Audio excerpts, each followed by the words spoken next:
नमस्कार। आपके अपने YouTube channel GK Chopra ji में आपका स्वागत है। आज हम इतिहास के काल विभाजन का अध्ययन करेंगे। देखो, पीछे हमने इतिहास में जो राजस्थान शब्द था उसका उल्लेख किया था और आज हम इतिहास का काल विभाजन का वर्णन करेंगे। तो देखो, मोटे तौर पर मोटे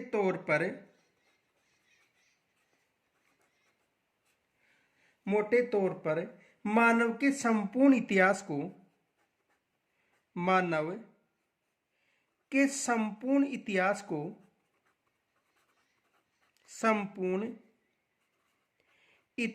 को तीन कालों में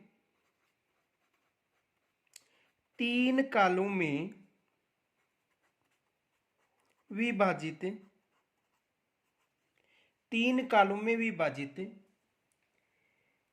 किया जाता है।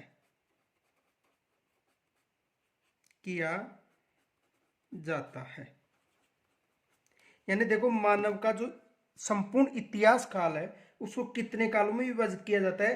तीन कालों में। देखो, तीन कौन कौन से काल हैं? पहला है प्राग ऐतिहासिक काल, प्राग ऐतिहासिक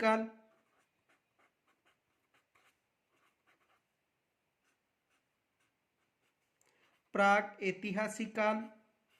पहला काल कौन सा है? प्राग ऐतिहासिक काल। दूसरा है आद्य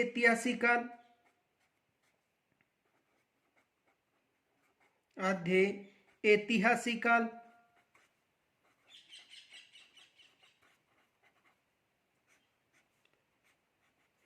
और तीसरा काल है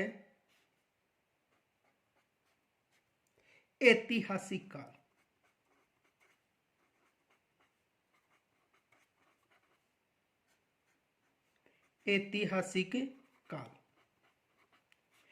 तो संपूर्ण जो मानव है उसका जो काल विभाजन है वो इतिहास का, वो तीन कालों में है: प्रागैतिहासिक काल, आदि ऐतिहासिक काल और ऐतिहासिक काल। तो सबसे पहले हम अध्ययन करेंगे प्राग ऐतिहासिक काल किसे कहते हैं। देखो,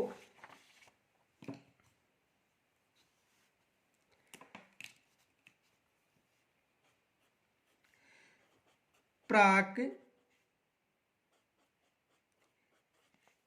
ऐतिहासिक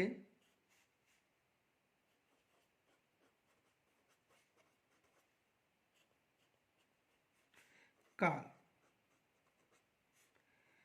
प्राग ऐतिहासिक काल। देखो, इसे समझो पहले। यानी वह काल, यानी ये जो प्राग ऐतिहासिक काल है, इस काल में कोई लिखित साक्ष्य उपलब्ध नहीं थे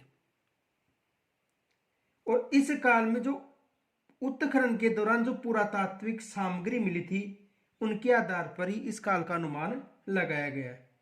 और इस काल का जो प्रारंभ था वो हड़प्पा सभ्यता की पूर्व तक ही था। तो देखो, प्रागैतिहासिक काल का मतलब वह काल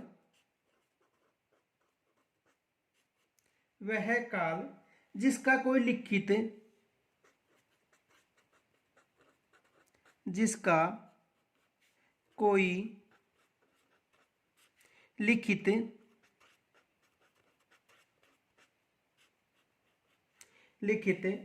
साक्ष्य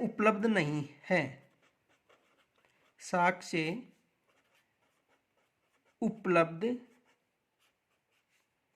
नहीं है। ये विशेष याद रखना। यानी वह काल जिसमें कोई लिखित साक्ष्य या लिखित सामग्री उपलब्ध नहीं है, वो कौन सा काल कहलाया था? प्राग ऐतिहासिक काल। अतः इस काल का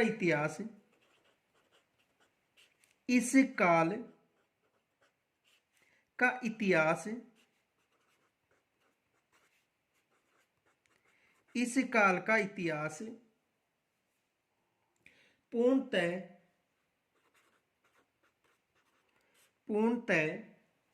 उत्खनन में मिले, उत्खनन में मिले, में मिले पुरातात्विक, पुरातात्विक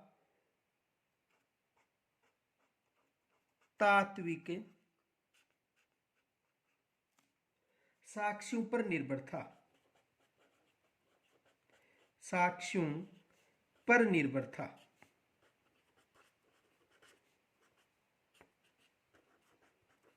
देखो एक बार दोबारा कि जो प्रागैतिहासिक काल था, इस काल में उत्खनन के दौरान जो सामग्री मिली थी उनमें कोई लिखित सामग्री नहीं मिली थी, और यहाँ पर केवल उत्खनन से जो पुरातात्विक के जो साक्ष्य मिले थे उनके आधार पर इस युग का अनुमान लगाया गया था। यानी कहने का मतलब वह काल जिसमें कोई लिखित साक्ष्य उपलब्ध नहीं था, लिखित कोई सामग्री नहीं थी, सभी अनपढ़ थे। अतः इस काल का इतिहास पूर्णतः उत्खनन में पुरातात्विक साक्ष्यों पर निर्भर था। अब देखो जो प्रागैतिहासिक काल था, ये पाषाण काल को, यानी जो पाषाण काल था उसे प्रागैतिहासिक काल कहा जाता है। देखो पाषाण काल को, पाषाण काल को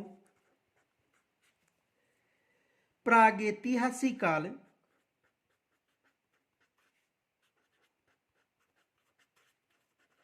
प्रागैतिहासिक काल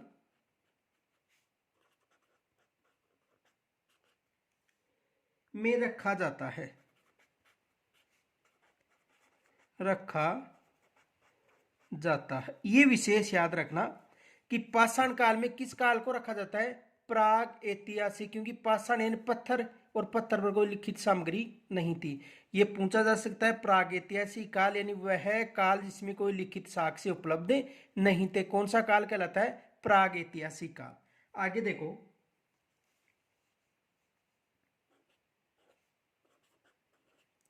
यह युग सृष्टि के आरंभ से, सृष्टि के आरंभ से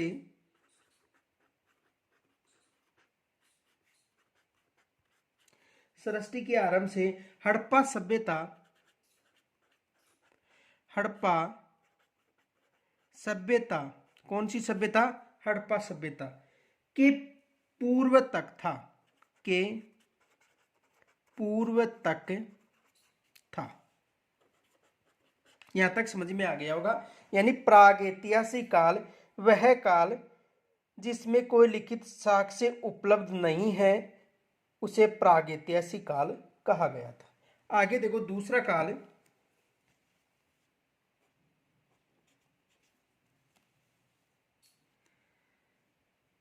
आद्य ऐतिहासिक काल,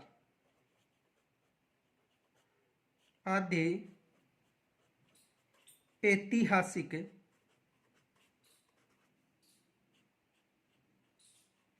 काल,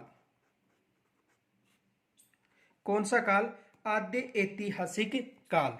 देखो आद्य ऐतिहासिक काल का मतलब यानी देखो इस काल में लिखित सामग्री थी लेकिन संपूर्ण लिखित सामग्री का अध्ययन संभव नहीं था। यानी ऐसा काल जिसमें लिखित सामग्री उपलब्ध थी लेकिन संपूर्ण लिखित सामग्री का अध्ययन संभव नहीं था, तो उसे कौन सा काल कहा गया था, आद्य ऐतिहासिक काल। देखो इस काल में, इस काल में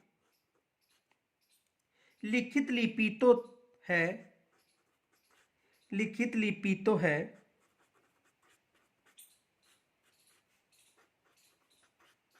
लिखित लिपि तो है,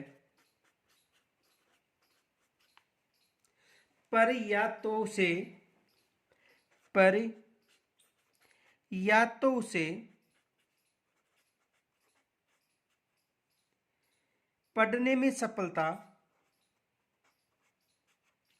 पढ़ने में सफलता नहीं मिली है, नहीं मिली है। यानी लिपि तो थी, इस काल में लिपि तो थी, लेकिन उस लिपि को पढ़ने में सफलता नहीं मिली, या उसका प्रमाणिक संदिग्ध है, या उसकी प्रमाणिकता, उसकी प्रामाणिकता उसकी प्रामाणिकता संदिग्ध है।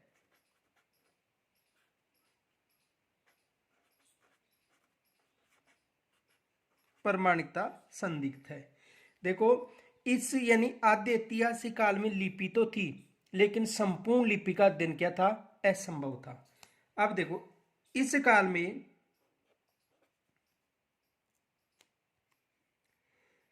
हड़प्पा और वैदिक संस्कृति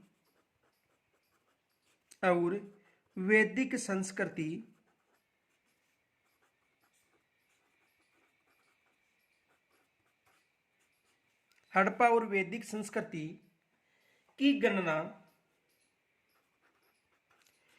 गणना आद्य ऐतिहासिक काल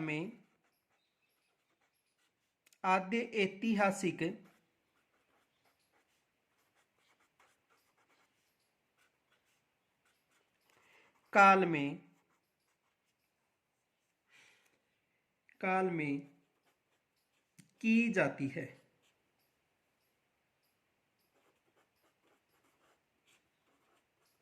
यानी आद्य ऐतिहासिक काल में हड़प्पा और वैदिक संस्कृति का उल्लेख मिलता है। आगे देखो, यह युग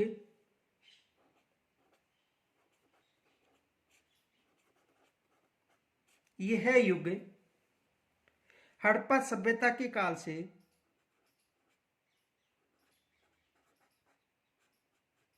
हड़प्पा सभ्यता के काल से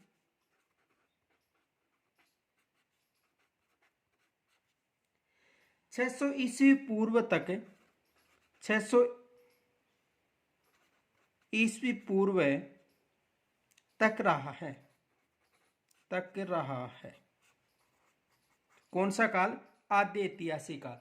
तो देखो, प्राग ऐतिहासिक काल में कोई लिखित सामग्री नहीं थी, आद्य ऐतिहासिक काल में लिखित सामग्री थी, लेकिन इसका अध्ययन संभव नहीं था। आगे देखो, तीसरा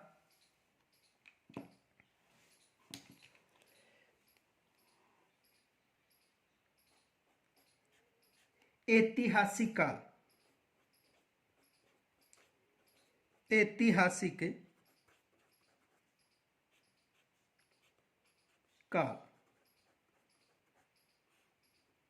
कौन सा काल, ऐतिहासिक काल। देखो, इस काल में लिखित साधनों पर निर्भर था, और जो भी साहित्य उपलब्ध हुए वो लिखित साहित्य हुए, और उनको पढ़ने में सफलता हुई थी। किस काल में, ऐतिहासिक काल में। तो देखो,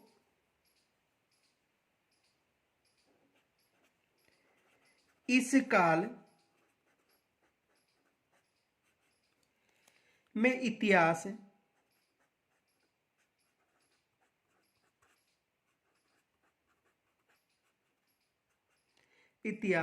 लिखित साधनों पर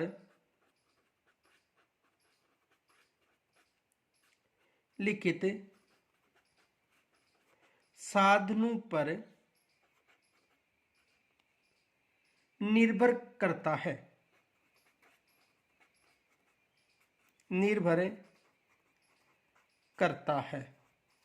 किन पर निर्भर करता है, लिखित साधनों पर। इसके पुरातात्विक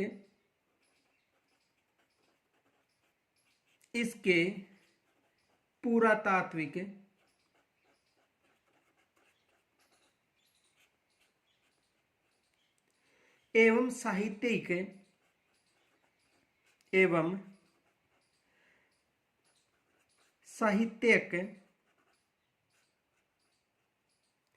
विवरण उपलब्ध है।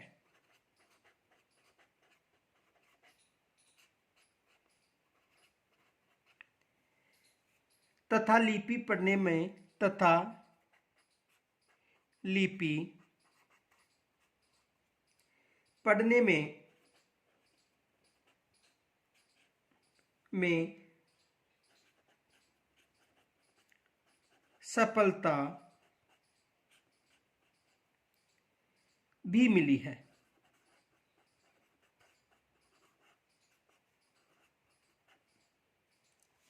यहां तक समझ में आ गया होगा। देखो, ऐतिहासिक काल में कोई लिपि नहीं थी, पाषाण काल प्राग ऐतिहासिक काल में सम्मिलित था, आद्य ऐतिहासिक काल में लिपि थी और उस लिपि का कुछ अध्ययन संभव था, कुछ अध्ययन असंभव था, वो आद्य ऐतिहासिक काल था। और जो लिखित लिपि मिली और उसका अध्ययन संभव था, वो कौन सा काल था? ऐतिहासिक काल। आगे देखो, इस यह युग 600 ईस्वी पूर्व से वर्तमान तक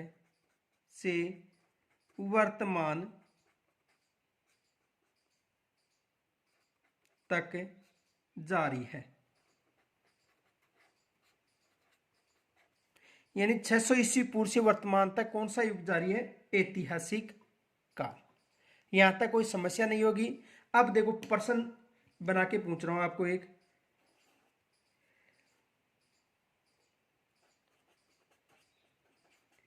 सिंधु घाटी सभ्यता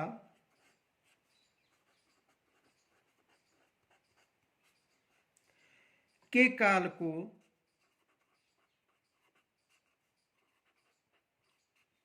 किस युग में या काल में रखा गया है?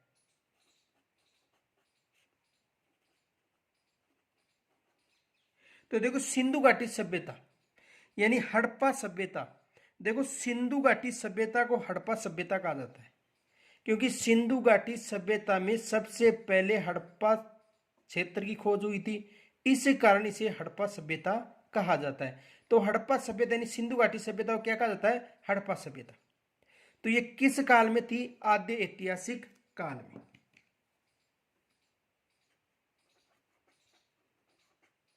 आद्य ऐतिहासिक काल। कौन सा काल आएगा? आद्य ऐतिहासिक काल। तो इस तरह के प्रश्न आ सकते हैं। आगे देखो,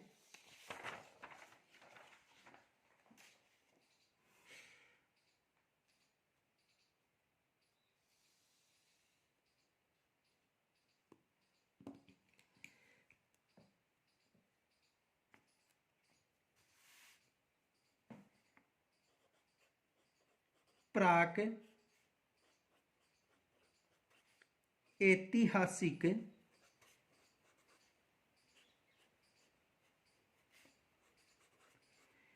युग। कौन सा युग? प्राग ऐतिहासिक युग या प्राग युग में राजस्थान। युग में राजस्थान।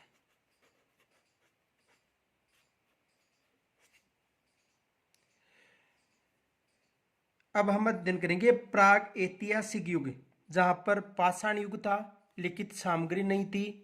उस युग में राजस्थान में कौन कौन से क्षेत्र थे?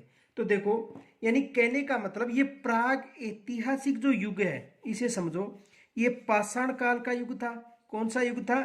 पाषाण काल का। और इस युग में कोई लिखित सामग्री उपलब्ध नहीं थी। और इस युग में जितने भी मनुष्य थे या मानव समुदाय था, वो नदी घाटियों के पास सबसे पहले निवास करने लगा था। नदी घाटियों के पास निवास करने का कारण ये था क्योंकि नदी घाटियों के पास जो आवश्यकता की सामग्री थी वो उपलब्ध थी। इस कारण जो प्रारंभिक मानव था, उनका जो निवास स्थान था वो सर्वाधिक कहां पर मिलता है? नदी घाटियों के। यानी कहने का मतलब मानव का जो विकास हुआ था वो नदी घाटी के पास में ही हुआ था। तो देखो,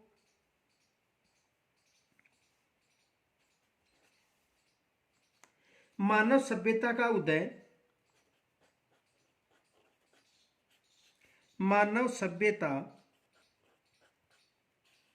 का उदय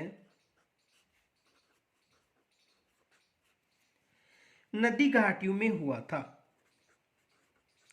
नदी घाटियों में हुआ था। कहां पर हुआ था? नदी घाटियों में। क्योंकि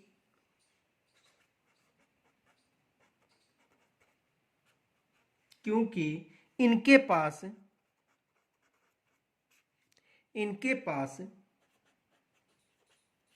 किनके पास? नदी घाटियों के पास संपूर्ण सुविधाएं उपलब्ध थी। संपूर्ण सुविधा उपलब्ध थी।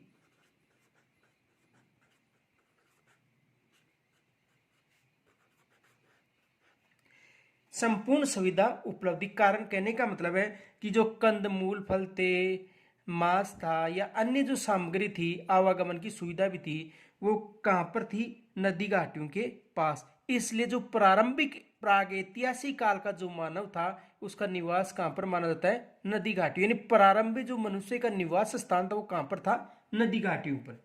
आगे देखो, राजस्थान का एक बड़ा भाग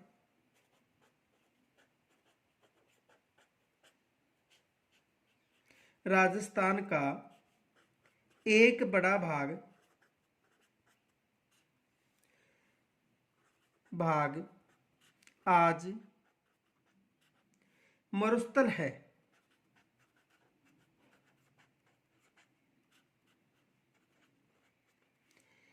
किंतु विद्वानों की मान्यता थी किंतु विद्वानों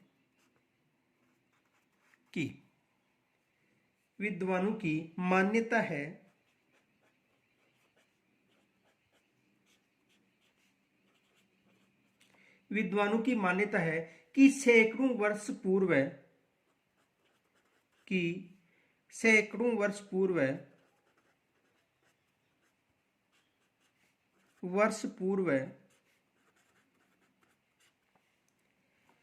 इस मरुस्थली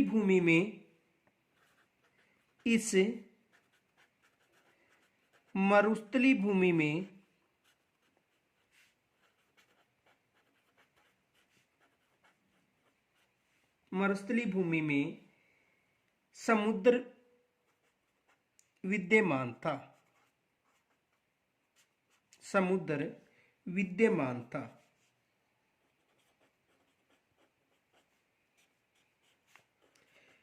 देखो, हम प्राचीन राजस्थान की बात करें, जब मनुष्य का निवास हुआ था तो उस समय नदी घाटियों का जो क्षेत्र था वहां पर मनुष्य ने निवास प्रारंभ किया। और जो आज पश्चिमी राजस्थान में जो मरुस्थल क्षेत्र है वहां पर विद्वानों का मानना था कि यहां पर प्राचीन समय में समुद्र था। प्राचीन समय में क्या था? समुद्र था। आगे देखो, और सरस्वती तथा द्विवेशवती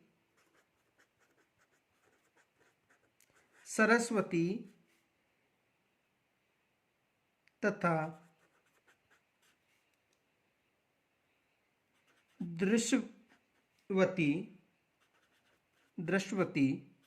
देखो, ये जो सरस्वती है, जो वर्तमान में घग्गर नदी है, उसका प्राचीन नाम क्या था? सरस्वती। ये विशेष याद रखना। वर्तमान में जो घग्गर नदी है उसका प्राचीन नाम क्या था? सरस्वती। तो सरस्वती और द्वेषवती नदियां इस समुद्र में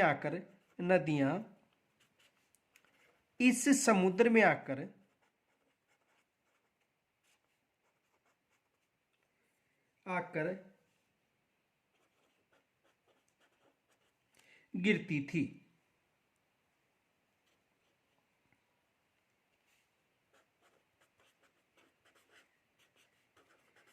यानी जो वर्तमान में थार का मरुस्थल है वहां पर प्राचीन समय में सरस्वती और द्वेषवती नदी आकर गिरती थी। और सरस्वती नदी जो वर्तमान में घग्गर नदी है उसका प्राचीन नाम क्या बताया जाता है? सरस्वती।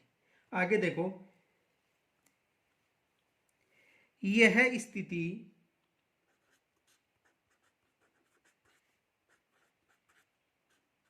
यह स्थिति मानव जीवन के लिए सर्वाधिक उपयुक्त थी।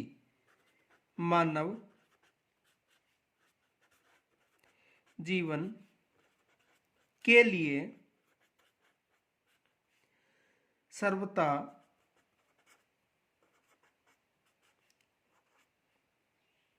उपयुक्त थी।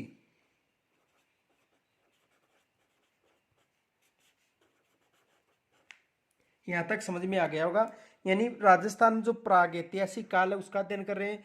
तो राजस्थान में प्राग ऐतिहासिक काल में जो नदी घाटी थी वहां पर मनुष्य निवासी स्थान प्रारंभ किया। और जो पश्चिमी राजस्थान में वर्तमान में थार का मरुस्थल है, ये बताया जाता है कि वहां पर प्राचीन समय में सरस्वती और द्वेषवती नदियां समुद्र में आकर गिरती थी। और सरस्वती नदी जो वर्तमान में घग्गर नदी है। आगे देखो,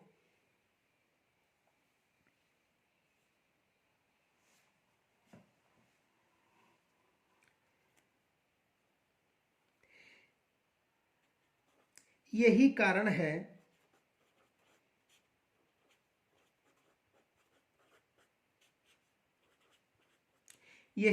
है कि ऐसी भौगोलिक स्थिति में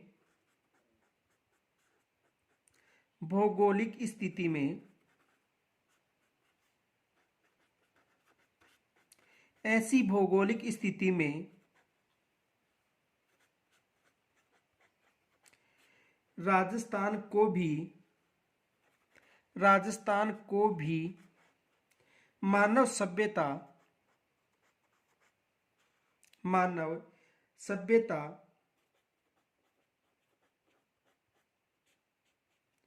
के प्राचीनतम सभ्यता के जन्म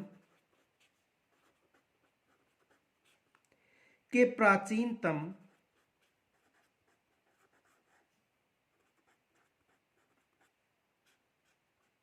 प्राचीनतम भूभागों में से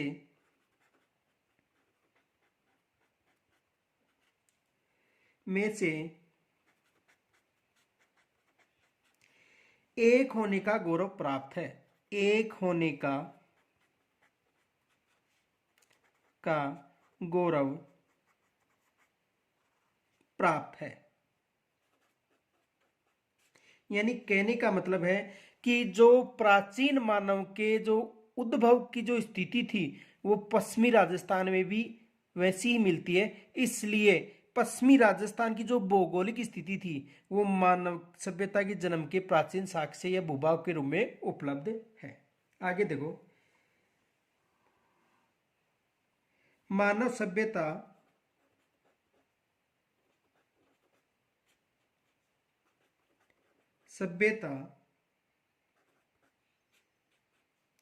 के उद्भव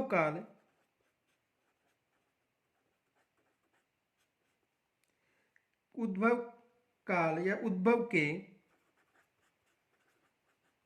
इस काल को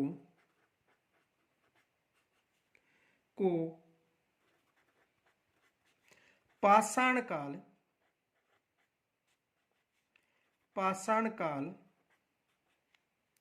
कहते हैं। तो प्राग ऐतिहासिक काल है, उस काल को राजस्थान में किस काल के रूप में जाना जाता है? पाषाण काल के रूप में। यहां तक समझ में आ गया होगा। क्योंकि जो आदि ऐतिहासिक युग था, देखो जो प्राग ऐतिहासिक युग था, इस युग को पाषाण काल के नाम से भी जाना जाता है। इस युग में जो मनुष्य था वो नदी घाटियों के पास में निवास करने लगा। क्योंकि नदी घाटियों के पास कंद मूल फल, इनके अलावा मांस, पानी की सुविधा, आवागमन की सुविधा उपलब्ध थी। इस कारण प्रारंभिक जो मनुष्य था वो कहां पर निवास कर रहा था? नदी घाटियों के पास। आगे देखो, जो प्राग ऐतिहासिक काल इसे 3 भागों में बांटा गया है।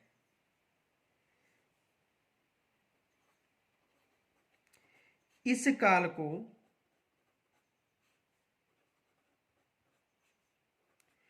3 भागों में बांटा गया है। 3 भागों में बांटा गया है। कितने भागों में? 3 भागों में। देखो 3 कौन कौन सी, यानी प्रागैतिहासिक काल की बात करें 3, देखो पहला है पूर्व पाषाण काल, पूर्व पाषाण काल।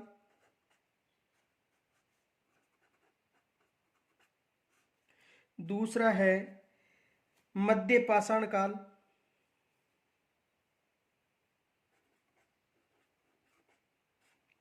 मध्य पाषाण काल।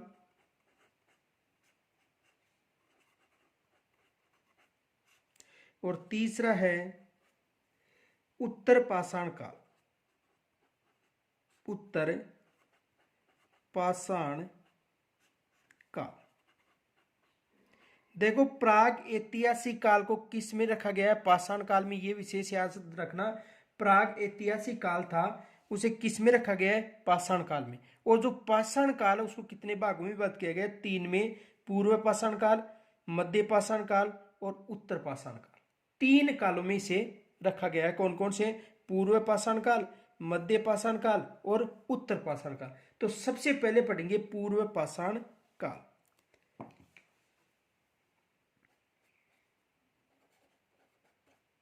पूर्व पाषाण काल।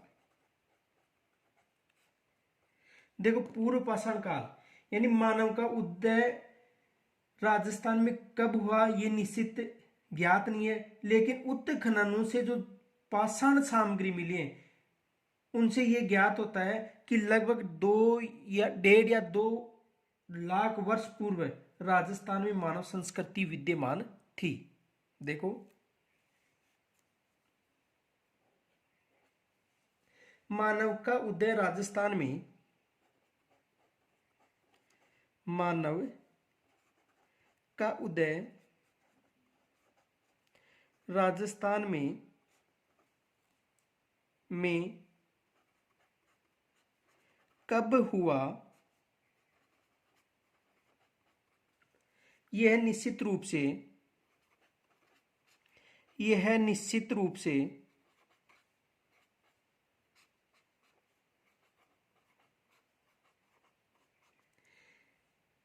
ज्ञात नहीं।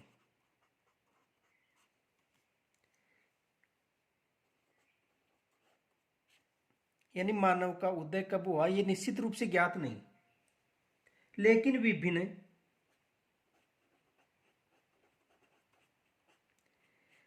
विभिन्न उत्खननों से यह अनुमान लगाया जाता है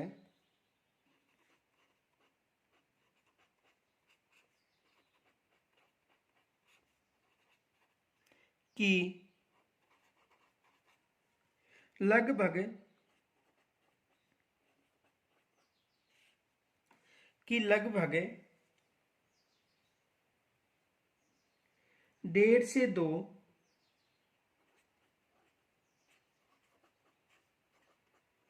1.5 या 2 लाख वर्ष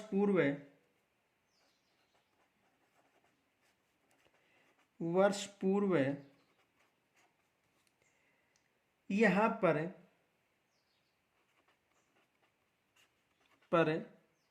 मानव संस्कृति थी।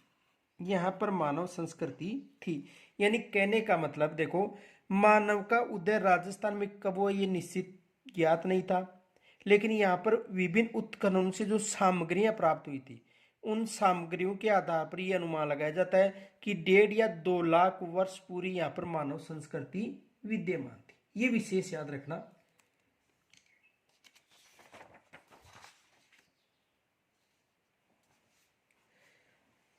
आगे देखो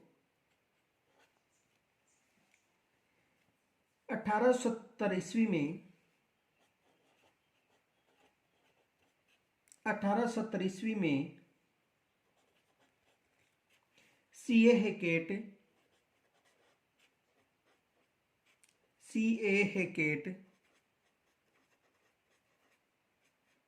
कब की बात है?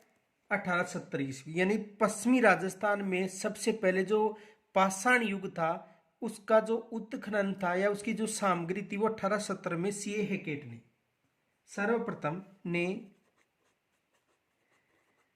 सर्वप्रथम जयपुर और इंद्रगढ़, जयपुर व इंद्रगढ़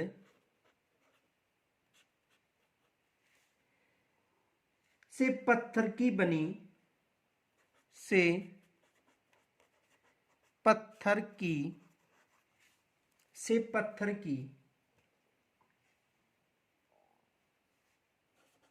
बनी पूर्व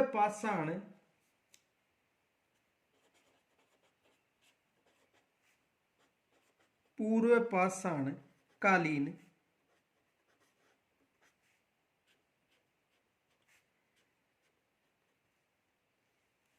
हस्तकुठार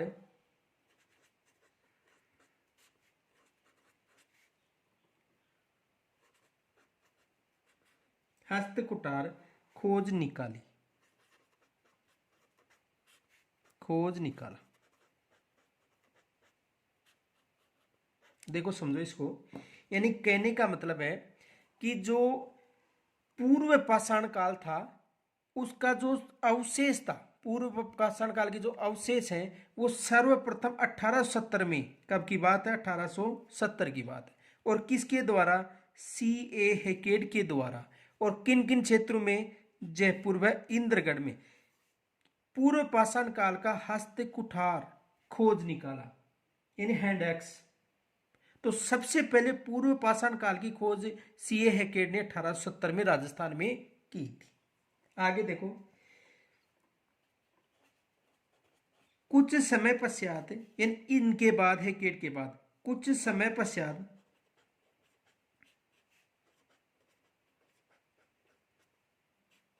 इनके बाद, हेकेड के बाद कुछ समय पश्चात सेटनकार ने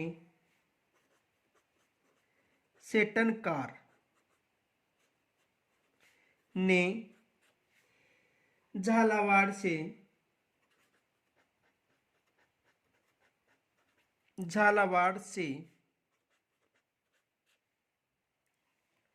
इसी युग के अनेक उपकरण खोज निकाले।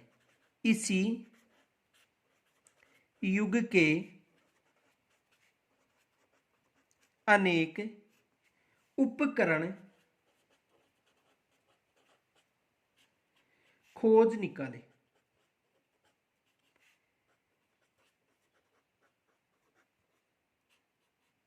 सबसे पहले सीए हेकेट ने कहां पर, जयपुर और इंद्रगढ़ से, उसके बाद में सेटनकार ने झालावाड़ से जो पूर्व पाषाण काल था उसके अवशेष खोज निकाले। आगे देखो,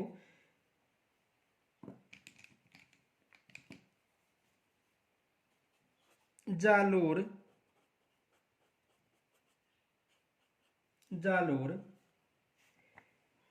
में इस युग के उपकरण, जालोर में इस युग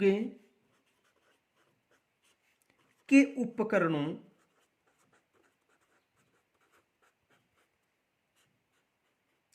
किस युग के, पूर्व पाषाण काल के की खोज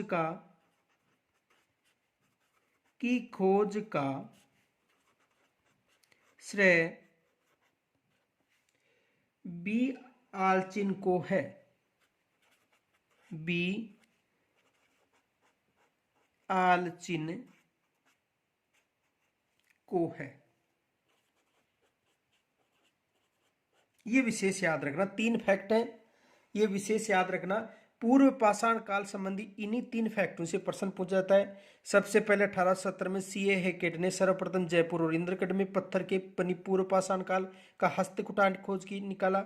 उसके पश्चात सेटनकार ने झालावाड़ से, और जालोर में बी आलचिन ने। यहां से एक प्रश्न जरूर पूछा जाता है। आगे देखो, दूसरा जो काल था वो था मध्य पाषाण काल।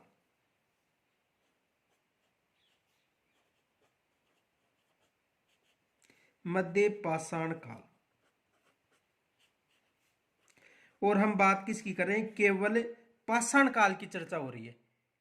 पाषाण काल में यानी प्राग ऐतिहासिक काल को तीन भागों में, पूर्व पाषाण काल, मध्य पाषाण काल और नव या उत्तर पाषाण काल। तो मध्य पाषाण काल देखो,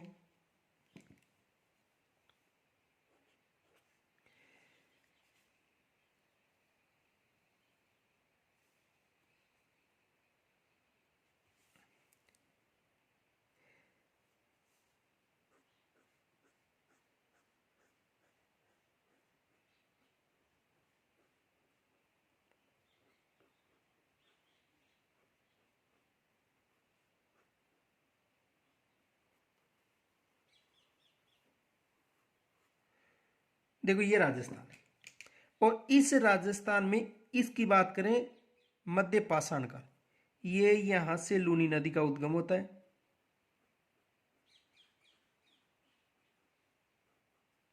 कौन सी नदी है? लूनी। तो एक तो लूनी नदी के क्षेत्र में, और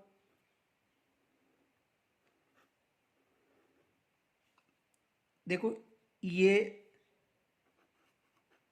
आयड़ नदी और ये बेड़च नदी। कौन सी नदी है? आयड़ और बेड़च नदी। इनके अलावा यहां पर विराटनगर था, जयपुर में विराटनगर। और विराटनगर किसकी राजधानी थी? पीछे बताया था, मत्स्य जनपद की राजधानी। की राजधानी क्या थी? विराटनगर।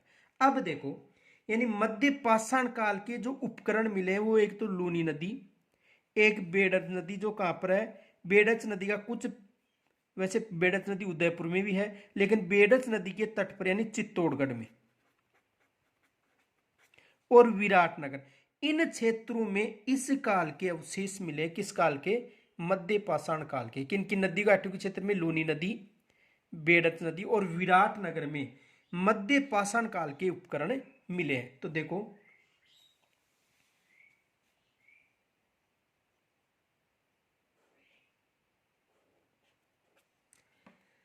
पश्चिमी राजस्थान में, पश्चिमी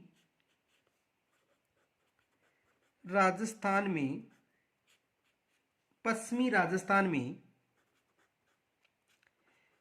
लूनी व उसकी सहायक नदियों,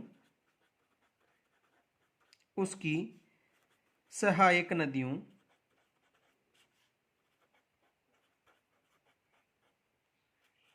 लूनी व उसकी सहायक नदियों, बेड़च नदी घाटी, बेड़च नदी घाटी और बेड़च नदी घाटी का मतलब चित्तौड़गढ़ क्षेत्र में। वैसे इसका भाव बेड़च का उदयपुर में भी है, लेकिन चित्तौड़गढ़ में भी है, लेकिन बेड़च नदी घाटी मतलब, कहने का मतलब इस काल के चित्तौड़गढ़ में जो नदी घाटी है कौन सी? बेड़च, उसके तट पर। एक बार दोबारा देखो, बेड़च नदी घाटी यानी बेड़च उदयपुर में भी है। उदय सागर झील के बाद में इसका नाम क्या हो जाता है? इस झील के बाद में ये कौन सी झील है? उदय सागर, उदय सागर झील। तो उदय सागर झील के बाद में इस नदी का बेड़च नाम हो जाता है। तो इसका पेटा चित्तौड़गढ़ में भी है, तो चित्तौड़गढ़ में इसके उपकरण मिले हैं। और विराटनगर के विराटनगर से, और विराटनगर से, और विराटनगर से मध्य पाषाणकालीन,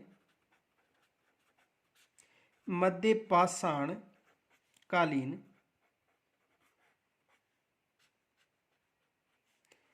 उपकरण, मध्य पाषाणकालीन उपकरण मिले हैं। तो प्रश्न पूछा जा सकता है कि राजस्थान में मध्य पाषाणकालीन उपकरण कहां पर मिले? लूनी नदी और उसकी सहायक बेड़च नदी और विराटनगर। आगे देखो, इस काल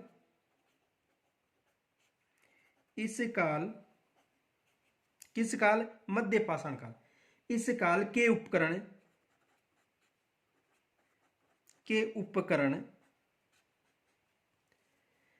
छोटे, हल्के और कुशलता से निर्मित थे। छोटे, हल्के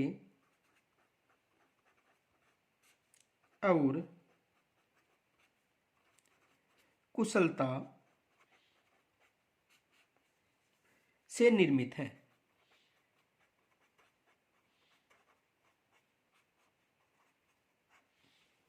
कौन कौन से थे? यानी इनके जो उपकरण थे छोटे, हल्के और कुशलता से निर्मित थे। आगे देखो, ये उपकरण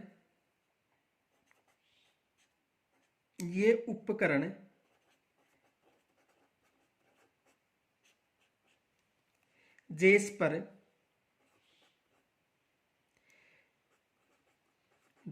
पर एगेट, चरट, कार्लेनियन,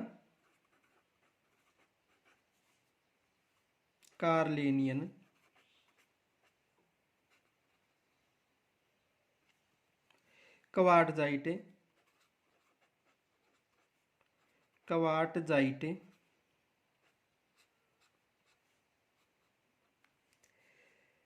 कैल्सिडोनी, कलसेडोनी आदि पाषाणों से बने हैं। आदि पाषाणों से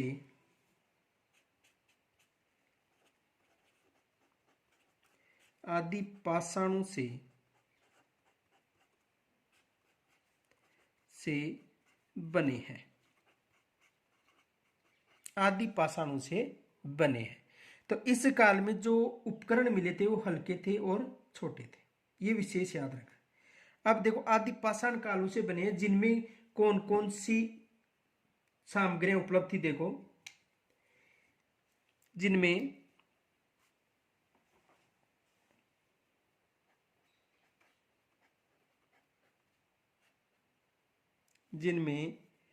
ब्लेड,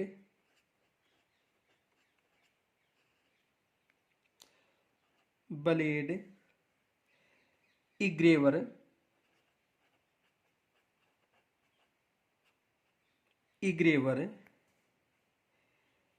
ट्रायंगल,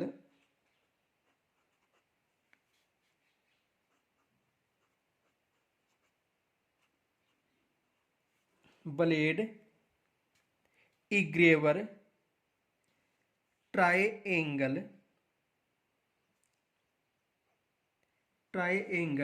क्रेसेंट,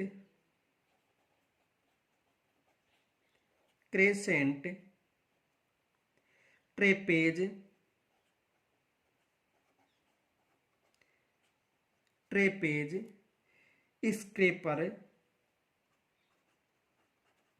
स्क्रेपर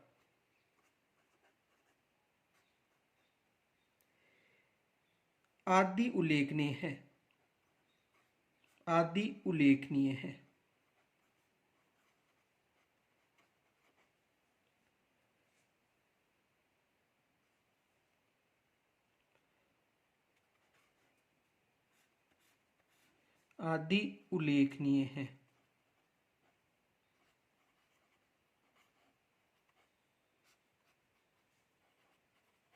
देखो, इनको विशेष याद रखना है कि इस काल में जो उपकरण थे वो इन पत्थरों के बने हुए थे, और कौन कौन से उपकरण थे, ये विशेष याद रखना है। और यहाँ पर तो केवल यहाँ पर प्रश्न पूछा जा सकता है कि मध्य पाषाण काल में कहाँ कहाँ पर? तो लूनी नदी, विराटनगर और बेड़च नदी के तट पर अवशेष मिले थे। इस काल के उपकरण छोटे और हल्के थे, ये भी विशेष याद रखना, इस काल के उपकरण छोटे व हल्के थे। आगे देखो,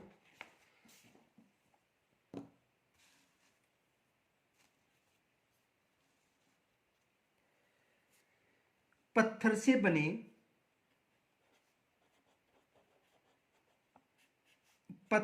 बने किनसे बने? पत्थर से बने इन छोटे उपकरणों को छोटे उपकरणों को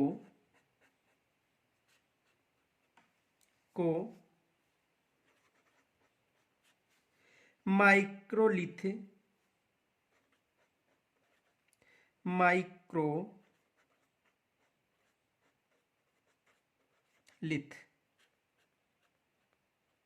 क्या है? माइक्रोलिथ यानी लघु पाषाण उपकरण। लघु पाषाण उपकरण। लघु पाषाण उपकरण देखो कहा गया है।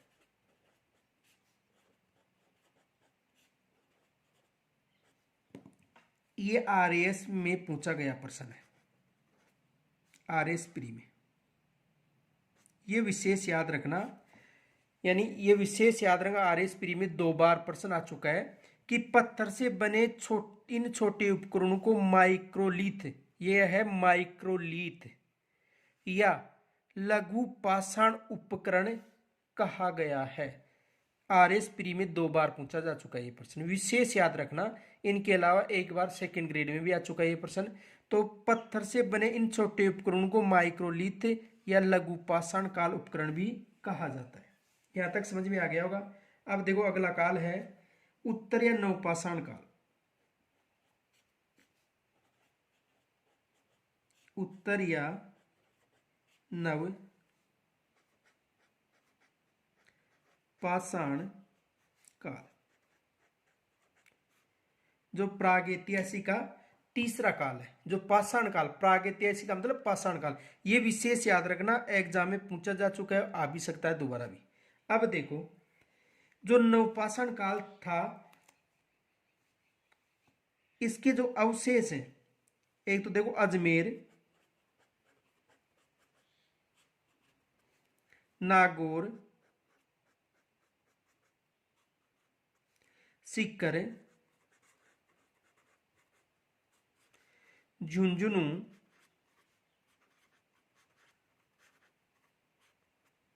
जयपुर, उदयपुर, चित्तौड़,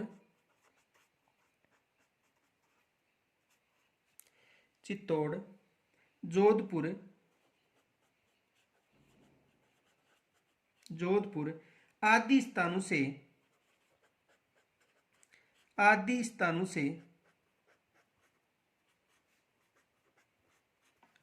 स्थानों से उत्तर पाषाण सभ्यता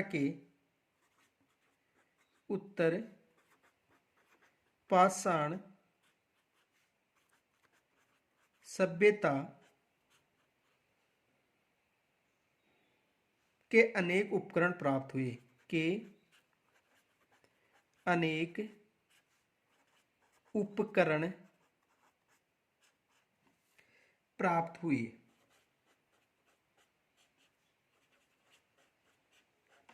यानी उत्तर या नवपाषाण काल के अजमेर, नागौर, सीकर, झुंझुनू, जयपुर, उदयपुर, चित्तौड़ और जोधपुर आदि स्थानों से उत्तर पाषाण सभ्यता के अनेक उपकरण प्राप्त हुए, जिनमें ये विशेष याद रखना, जिनमें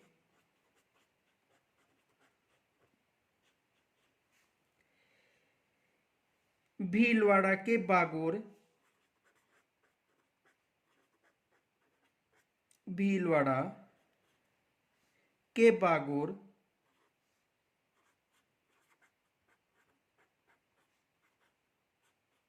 यानी भीलवाड़ा कौन सा क्षेत्र है? बागोर, और मारवाड़ के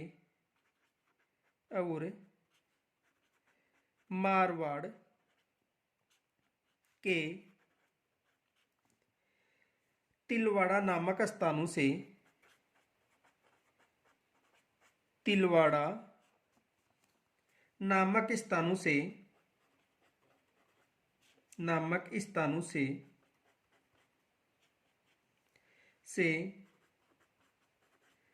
प्राप्त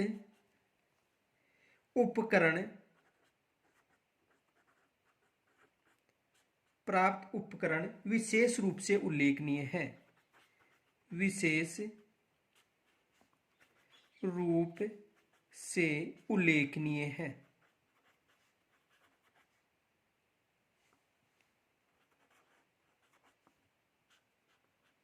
उल्लेखनीय है। यहां से प्रश्न बन सकता है। देखो प्रश्न कैसे बन सकता है कि बागोर से या तिलवाड़ा से किस पाषाण युग के अवशेष मिले थे? तो किसके? मध्य पाषाण सॉरी उत्तर या नवपाषाण काल के। इन देखो भीलवाड़ा या भीलवाड़ा में जो बागोर स्थान दे सकता है, मारवाड़ का तिलवाड़ा से किस काल के अवशेष? तो उत्तर या नवपाषाण काल के अवशेष। ये विशेष याद रखना, यहां से भी प्रश्न बन सकता है। प्रश्न ये बन सकता है कि भीलवाड़ा में न देकर बागोर तथा देखो प्रश्न बना के बताता हूं। क्वेश्चन देखो,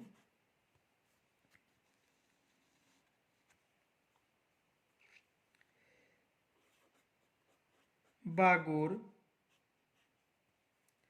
व तिलवाड़ा से किस काल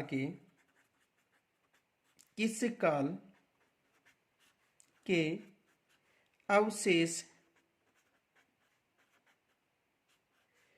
प्राप्त हुए? तो देखो प्रागैतिहासिक काल तो था, और प्रागैतिहासिक काल में भी कौन सा था? उत्तर या नवपाषाण काल। नवपाषाण काल की आ गया होगा समझ में। अब देखो इसके बाद में कल अध्ययन करेंगे राजस्थान में धातु काल। कल हम किसका अध्ययन करेंगे? राजस्थान में धातु काल। राजस्थान में धातु काल यहां से कल हम अध्ययन करेंगे। इनके अलावा यदि कोई समस्या हो तो मुझे कमेंट्स के माध्यम से जरूर बताएं, और इस वीडियो को अधिक से अधिक लाइक तथा शेयर करें। धन्यवाद।